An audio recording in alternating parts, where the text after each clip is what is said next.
You've played the games, you've lived the worlds, but you've never heard how close it all came to disappearing.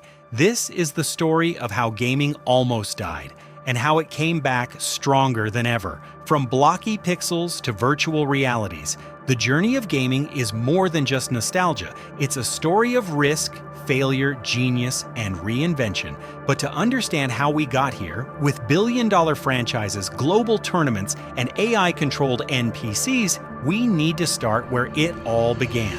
Before controllers, before screens, gaming was simple. In 1958, physicist William Higginbotham created Tennis for Two on an oscilloscope, a game just for fun. Then came 1962's Spacewar, created by MIT students on a PDP-1 mainframe. It was primitive, but it started a fire, and that fire exploded in 1972 with the release of Pong. Atari's table tennis game became a phenomenon, proving games could be more than experiments. They could be businesses. But Pong wasn't the first commercial home console game. That title arguably belongs to the Magnavox Odyssey, released the same year. Designed by Ralph Baer, often called the father of video games, the Odyssey introduced the idea that games could live inside the home, not just in arcades or labs. Baer's original 1966 design for the brown box would become the basis for the Odyssey, and his vision laid the foundation for everything that came after. Meanwhile, arcade machines began to appear in malls, bars, and bowling alleys. Space Invaders, 1978, and Pac-Man, 1980, would further legitimize gaming, drawing massive crowds and millions of quarters. By the late 70s and early 80s, the gaming boom was in full swing. Atari led the charge with its 2600 console, launching cartridges as a distribution model and sparking the first true video game revolution. But with explosive growth came chaos, and that chaos would soon have consequences. But there's more to this era than meets the eye. While the Western world saw a surge in arcade popularity, Japan was quietly building its own gaming legacy. Companies like Namco and Nintendo began experimenting with arcade systems that would lay the groundwork for their future dominance. In fact, Nintendo released its first arcade game, EVR Race, in 1975 and followed with Donkey Kong in 1981, a game that not only introduced Mario, then known as Jumpman, but also helped launch Shigeru Miyamoto's legendary career. Meanwhile, on the academic front, computer scientists at places like Stanford and MIT were tinkering with ideas that would influence game design for decades to come. Games like Adventure, like a text-based exploration game, inspired the future of interactive fiction and RPG design.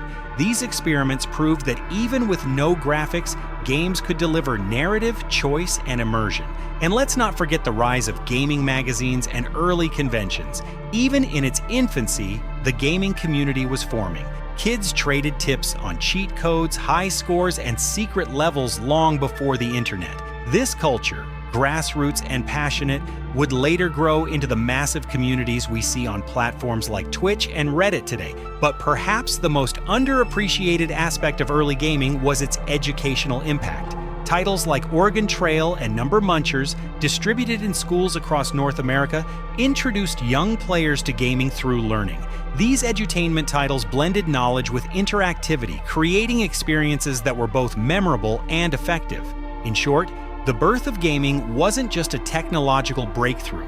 It was the start of a cultural shift. By the late 70s, consoles entered living rooms. The Magnavox Odyssey was first, but Atari's 2600 changed the game.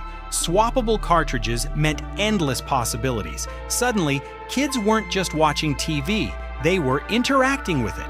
Atari's licensing deals with third-party developers opened up the industry, allowing studios like Activision, founded by former Atari programmers, to thrive. For the first time, game developers were becoming celebrities in their own right.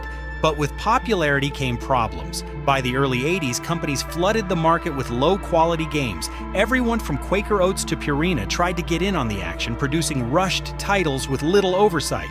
The worst offender?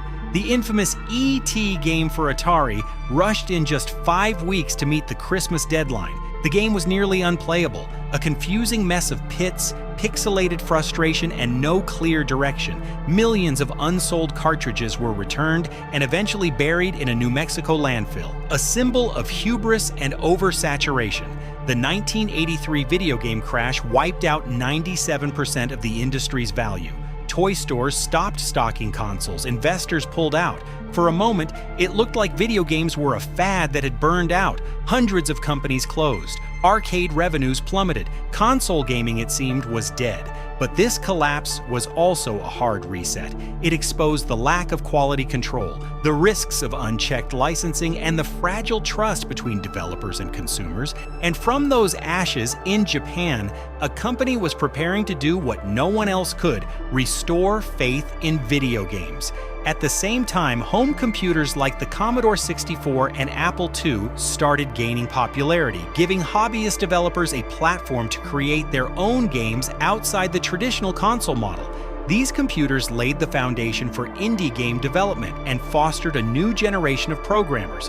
Games like Zork, Prince of Persia, and Ultima showcased that deep storytelling and player choice were not only possible, they were in demand. The role of gaming journalism also began to take shape during this period. Magazines like Electronic Games and Computer and Video Games started to appear, offering reviews, previews, and strategy guides. This helped create a feedback loop between developers and players, giving the audience a stronger voice and influencing the direction of future game development. Meanwhile, industry organizations began emerging to establish standards and advocacy. Groups like the Software Publishers Association were formed to support developers and lobby for copyright protections, crucial steps as the medium gained economic and cultural importance. In short, while the first console revolution experienced a massive boom and bust, it also ignited the spark that would evolve into a global industry.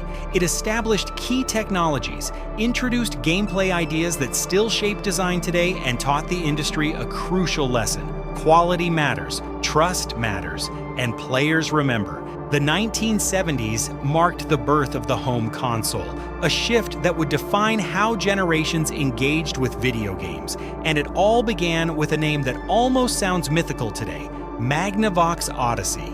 Released in 1972 and designed by engineer Ralph Baer, the Odyssey was the very first commercial home video game console. It didn't have color graphics, sound, or even cartridges. Instead, it came with plastic overlays that you taped onto your TV screen to simulate different games.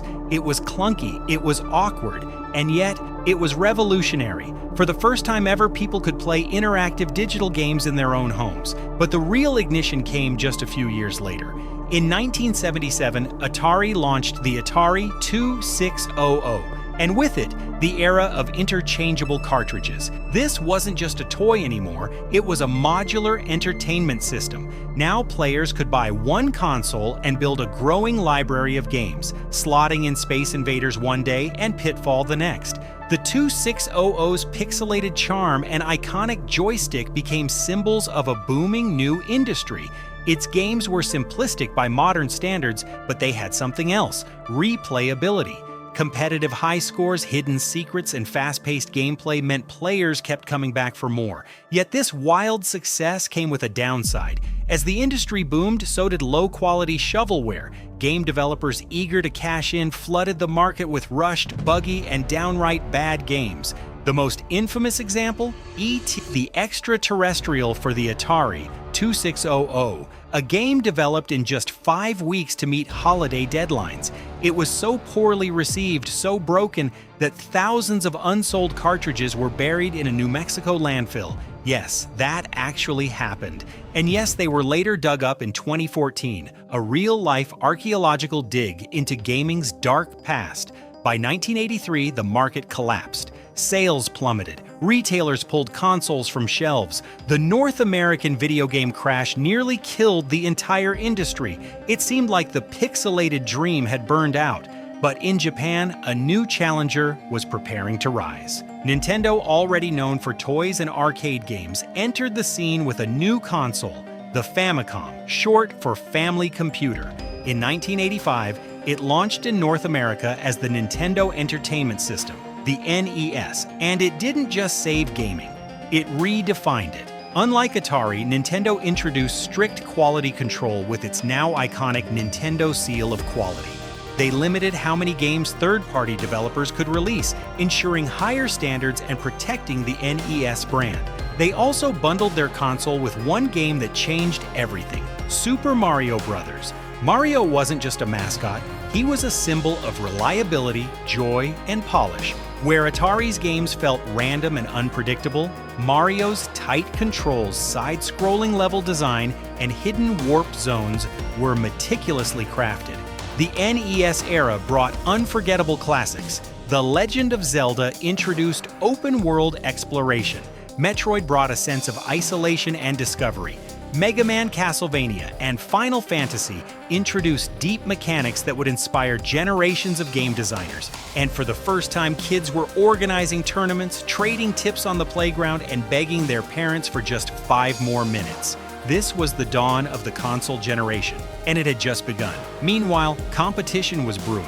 Sega entered the market with the Master System and later the Sega Genesis. They branded themselves as the edgier alternative to Nintendo's family-friendly image. Sonic the Hedgehog was faster, louder, and aimed squarely at teens. And in a stroke of marketing genius, Sega labeled its console as 16-bit, tapping into the growing desire for better graphics and more power. This sparked the first true console war, Nintendo versus Sega, a rivalry that would dominate the early 90s. TV commercials, magazine ads, even schoolyard arguments centered around which one's better. It wasn't just about games anymore, it was culture. As the console market matured, hardware evolved rapidly. Cartridges gave way to CDs thanks to Sony's PlayStation. The PlayStation broke records and opened the floodgates for cinematic storytelling in games, from Final Fantasy VII's emotional cutscenes to Metal Gear Solid's voice acting and stealth mechanics. And eventually, in the early 2000s, Microsoft entered the ring with the Xbox, introducing Halo, a first-person shooter so impactful it became the system seller for an entire generation. Each console generation built upon the last, more power, more fidelity, more complex storytelling. But it all started with that clunky Odyssey, a TV screen covered in plastic film, and a vision of what home gaming could become. This chapter of gaming history isn't just about buttons and graphics, it's about how an entire medium fought to be taken seriously, how it nearly died, then roared back stronger, how it went from novelty to necessity. As the NES era faded, a new battle emerged, Nintendo versus Sega. And it wasn't just about consoles, it was a cultural war. In 1989, Sega launched the Genesis, marketed as a faster, cooler alternative to Nintendo's upcoming NES. With Sonic the Hedgehog as its mascot, Sega leaned into attitude. Their tagline? Genesis does what Nintendo don't. Nintendo fired back with the Super Nintendo in 1990. With Mode 7 graphics, richer sound, and timeless classics like Super Mario World and A Link to the Past, the SNES proved Nintendo was far from finished. This wasn't just about hardware, it was about identity. Sega appealed to teens, Nintendo to families. The battle played out in commercials, magazines, and playgrounds across the globe. Meanwhile, the games themselves were evolving rapidly.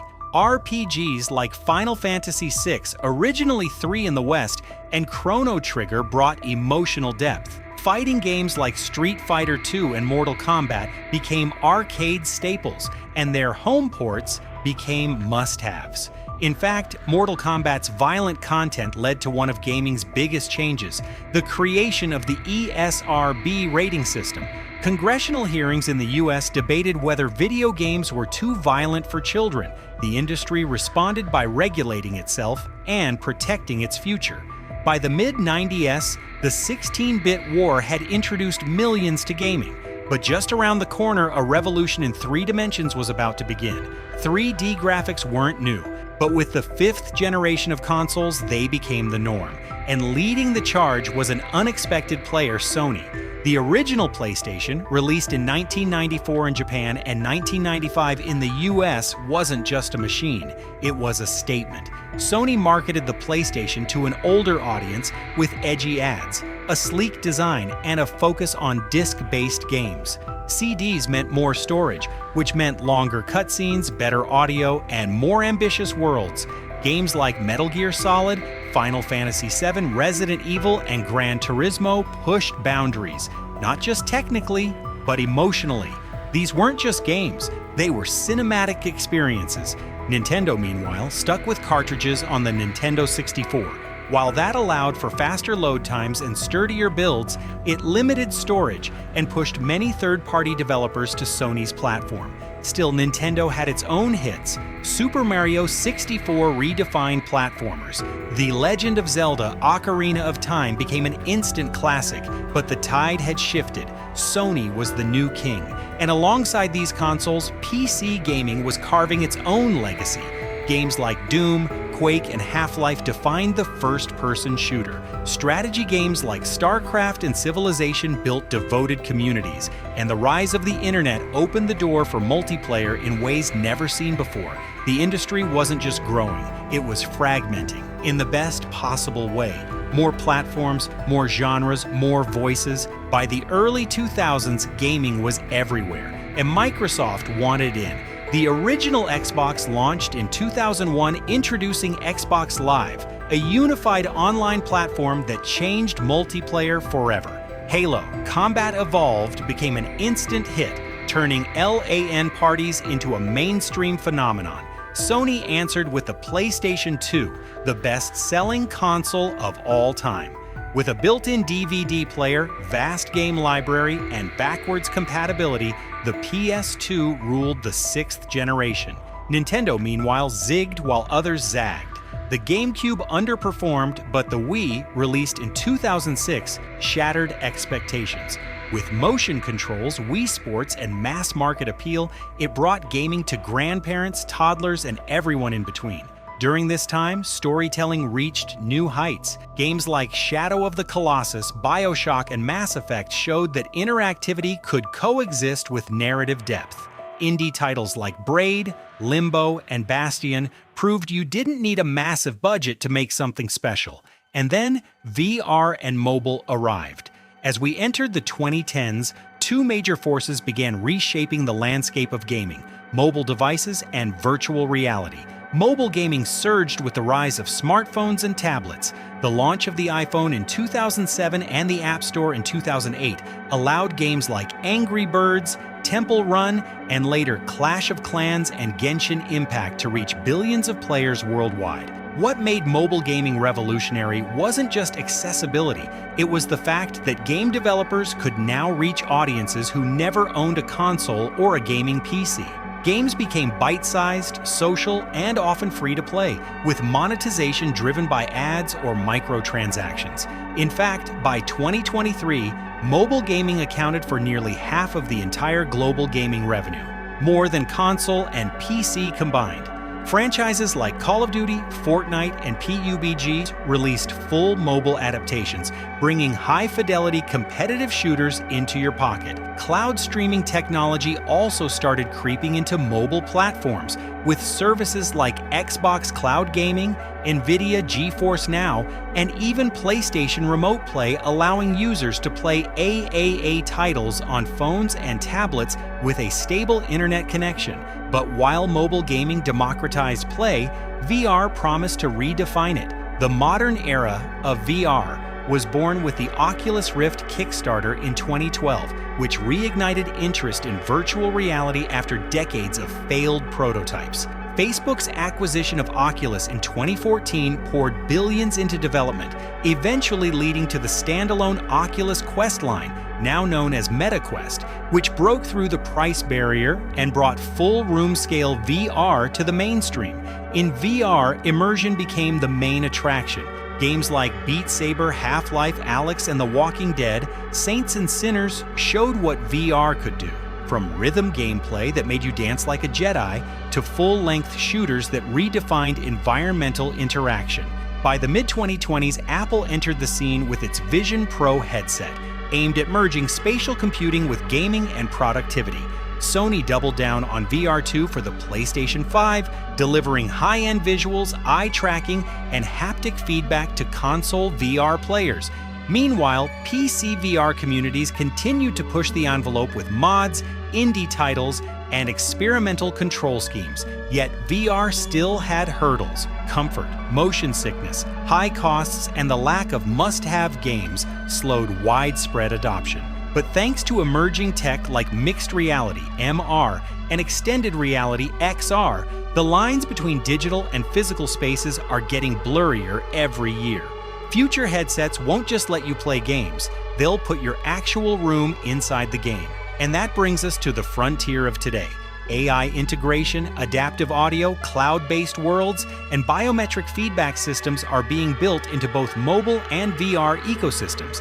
Imagine a horror game that changes its jump scares based on your heart rate, or an open-world RPG that learns your playstyle and evolves the story dynamically around your choices. These ideas are no longer science fiction. They're in early testing phases across multiple platforms. In the end, both mobile and VR represent two ends of the spectrum. Mobile games make gaming accessible to everyone, anywhere, while VR aims to make it as immersive and real as possible. And somewhere in between lies the future, a hybrid of convenience, immersion, and intelligence that could transform gaming as we know it. Of course, gaming's growth hasn't been without challenges: crunch culture, toxic communities, microtransactions, loot boxes. The industry has had to reckon with itself. Scandals like Gamergate and ongoing workplace lawsuits have forced conversations about labor rights, inclusion, and accountability. But there's hope too. More diverse developers, more representation in games, accessibility features becoming standard, and players pushing studios to do better. Streaming and content creation turned players into stars. Twitch, YouTube, TikTok, all powered by gaming. Speedrunners, modders, critics, role players. They don't just play games, they shape them.